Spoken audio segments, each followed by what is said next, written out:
정규직 연 4,200과 프리랜서 월 450만원 단가의 비교를 한번 해보겠습니다. 네, 제가 직접 일하면서 느꼈던 거고요.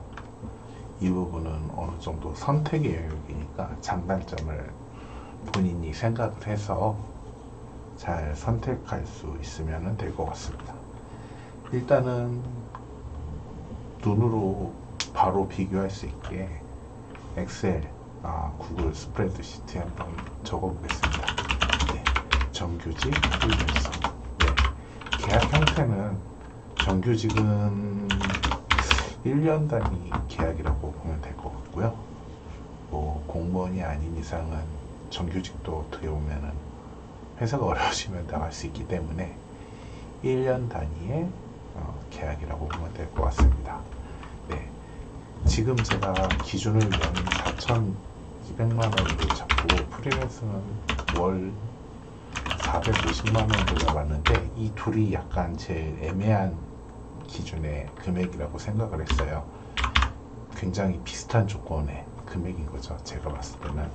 그럼 정규직 월 4,200만 원에 4,200만 원이 받는 월 급여는 얼마인지 한번 확인해 보겠습니다. 네, 2020년 연봉 수령액. 네, 여기에서 4,200만 원일 때 정규직이 받는 금액은 약 304만 5,970원으로 입금액으로 적어볼게요. 네, 좋아요. 그러면 약 304만 원인 거죠.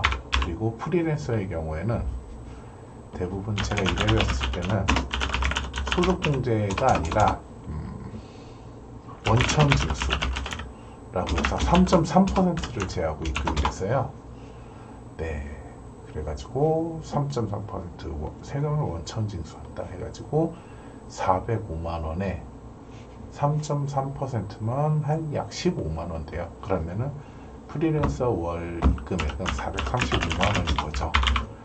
네, 여기에서 꽤 차이가 나죠. 네, 130만 원 정도의 차이가 약 나는데 이건 아래로 조금 더 비교를 해보면서 생각해 봐야 될 금액이라고 생각해요. 그리고 이 둘의 차이 중에 제일 차이가 났던 게 급여 받는 횟수가 정규직에게는 12회가 고정인 건데 프리랜서의 경우 중간중간에 장기 계약을 하면 12번 받게 되지만 그게 아닐 경우에는 중간에 계약 기간마다 공실이 생겼어요.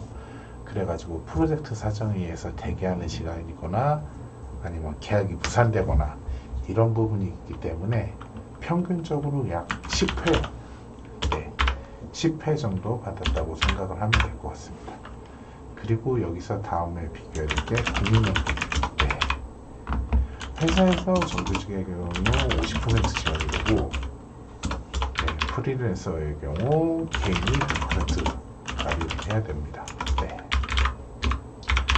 그리고 여기는 개인이 50% 납입을 하게 되고요. 잠깐만요. 그리고 의료보험의 경우 이 경우 수익을 대한 네, 수익의 퍼센테이지로 네, 의료보험을 납입하게 됐고요. 이 경우에도 회사에서 50% 지원이 됐고 개인이 50% 납입을 하는 걸로 알고 있는데 잠깐만요.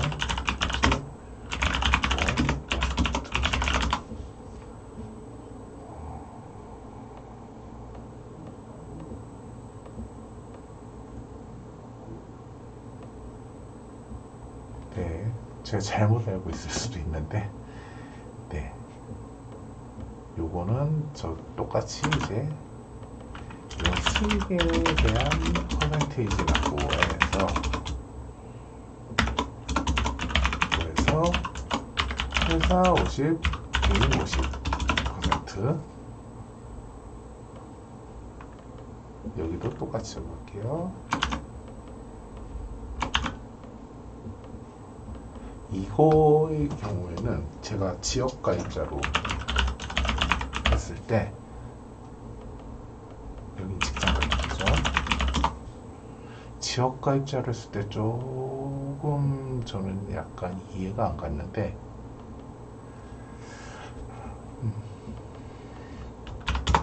이해가 안 간 게 아니라 직장가입자가 이 부분에서는 혜택이 많다고 생각했어요. 네, 재산 플러스 수익을 점수를 내서 개인이 100%를 납입을 하더라고요.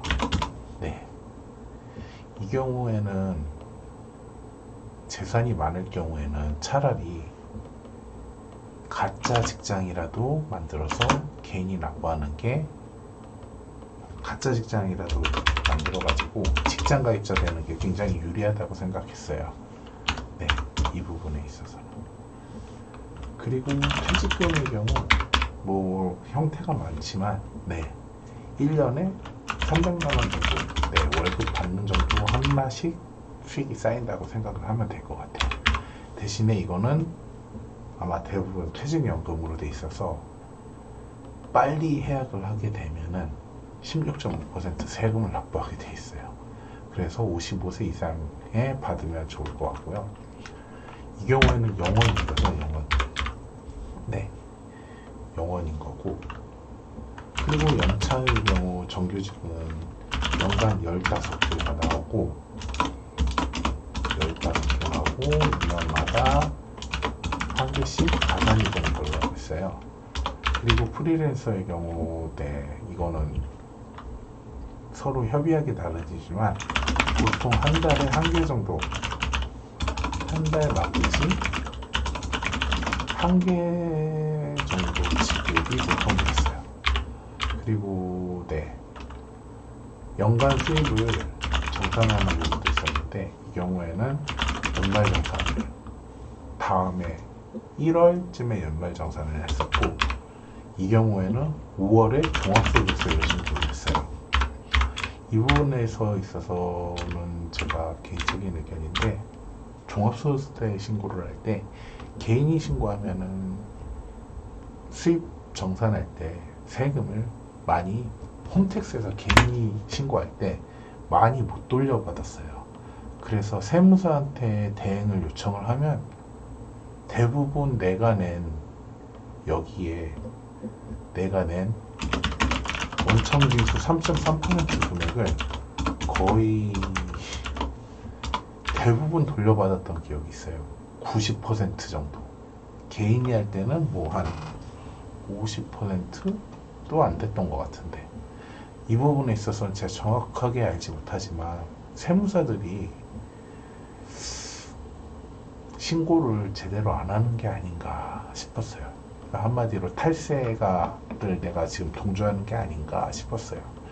이거는 세무사에 의뢰를 하거나, 예, 개인이 홈택스에서 신고를 하고, 여기의 경우에도 개인이 홈택스에서 신고를 하고 접수는 회사에서, 네, 하는 방식으로 하고 있어요. 네. 그리고 정규직의 장점은, 네, 아무래도 이 12번 급여를 받을 수 있다라는 상대적인 안정감이 있었죠. 네. 프리랜서 대비 상대적인 안정감이 있었어요. 안정감. 네. 그리고 프리랜서의 경우에는 정규직 대비 프로젝트를 내가 마음대로 선택할 수 있는 기회가 많았고, 그리고 운이 좋으면 재택할 수 있는 기회도 많았어요. 그리고 내가 쉬고 싶을 때 마음대로 쉴 수 있다는 장점이 있는데, 그렇게 되면 급여 받는 횟수가 상대적으로 많이 줄어들죠. 네. 그리고 단점으로는 정규직의 경우에는 일이 없어도 언제나 그 시간에 나는 나와 있어야 돼요. 그렇게 되면 사람이 제일 많이 고민하게 되는 거예요. 마음속으로는, 네, 공부도 하고 다음 업무 준비도 하고 이렇게 되겠지만, 실제적으로는 내가 왜 나와 있나라는 비율에 대한 고민을 많이 하게 되더라고요. 그리고 프리랜서의 경우, 네, 단점은, 가장 단점이라고 생각한 거는 경력 인정을 안 해주는 회사가 많았어요. 예. 실제로 이것 때문에 코사라는 곳에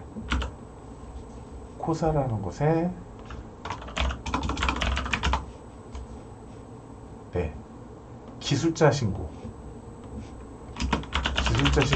했어요. 그리고 이 기술자 신고에 대한 코사 기술자 등급, 아니 그냥 기술자 등급이라고 치면은 여기에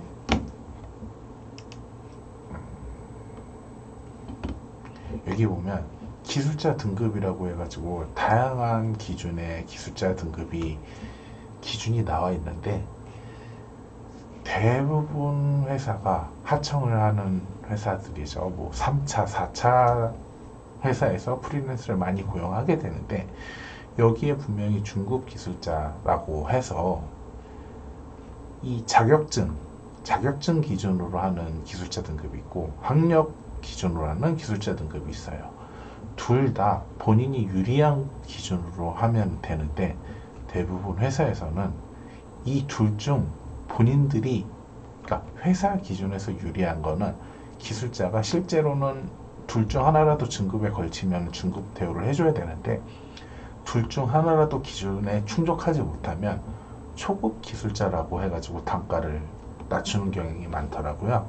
그리고 실제로 나중에 원청에 보면은 내 기술자 등급은 하나 더 올라가 있는 경우가 많았어요. 그렇기 때문에 이 경력 인정에서 좀 많이 손해를 보는 경우가 있었어요.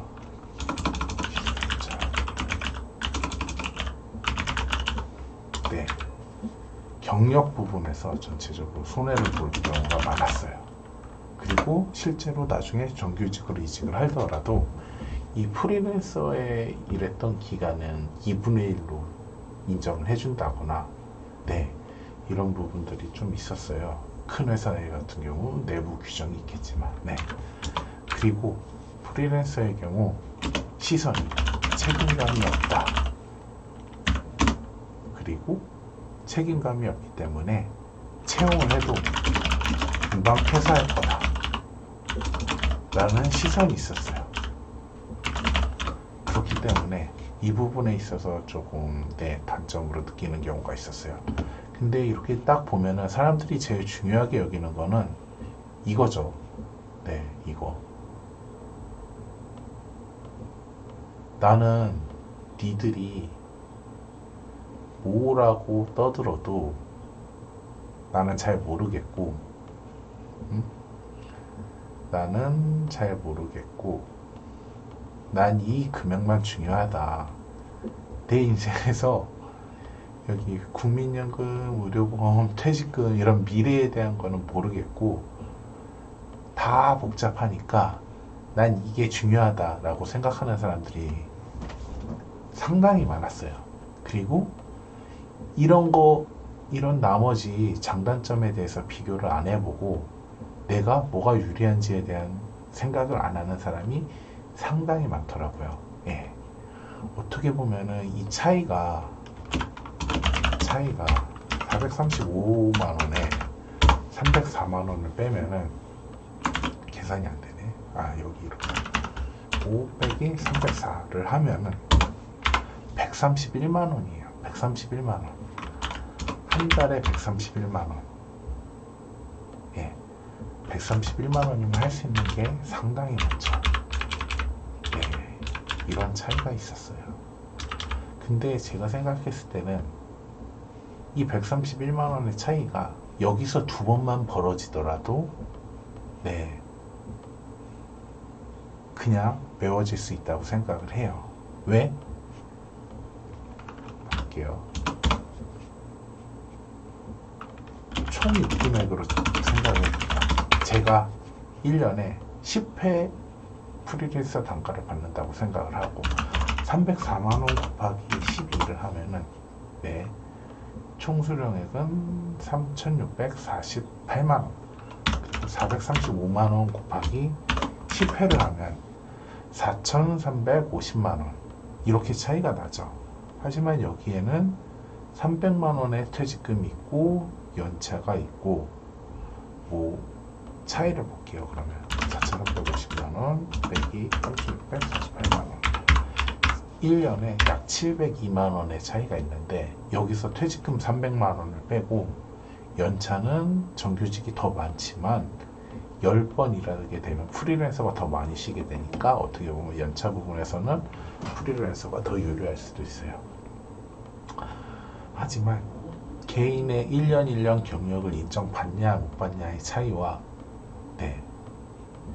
일이 회사가 없어도 월급을 지급받을 수 있는 상태냐, 그리고 제가 개인적으로 많이 스트레스로 느끼는 게 뭐였냐면은 프리랜서의 경우에는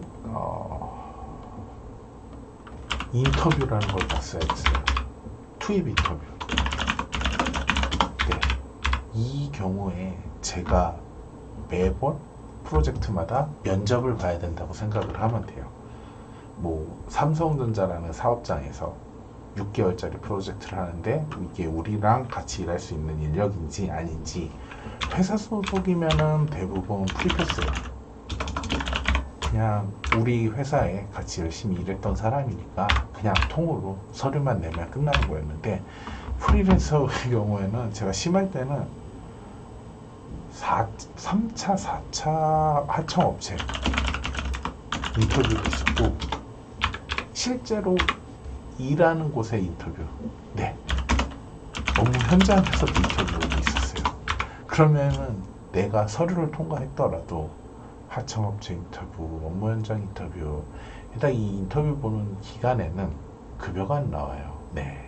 게다가 보장도 못 해주죠. 면접을 봤는데 떨어질 수도 있어요. 이런 부분들을 생각을 했을 때는, 제가 봤을 때는 정규직 4,200만 원, 간단히 말하면 정규직 300만 원을 받는 게 프리랜서 월 435만 원을 받는 것보다 이득이다 라고 생각을 했어요.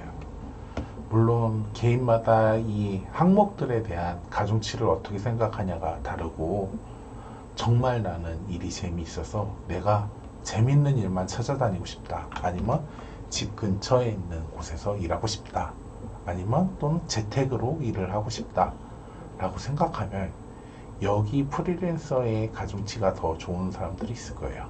근데 제가 일을 하다 보니까 저는 성격이 정규직이 더 맞는 거라고 생각을 해서 약 이 정도 수익이 발생했을 때부터 저는 프리랜서의 매력이 상당히 떨어진 상태였어요. 그렇기 때문에 이 기준들을 다 생각을 해 봤을 때 본인에 맞는 선택을 하면은 좋을 것 같습니다. 근데 저 같은 경우에는 처음이 아니라 좋은 커리어를 갖고 있지 않았어요. 공부를 열심히 한 것도 아니고. 그래서 이 기준이 되기까지 굉장히 오랜 기간이 걸렸던 것 같아요. 그래가지고 지금 약 한 11년 정도 일을 하고 있는데, 제가 중간에 딱 이 금액이 왔을 때 판단을 서게 되더라고요. 나는 뭐가 더 좋다라고. 지금까지 제가 정규직이랑 프리랜서 일을 하면서 딱 갈등됐던 부분에 대해서 얘기를 했었고요. 나머지 분들도 선택에 도움이 됐으면 좋겠습니다.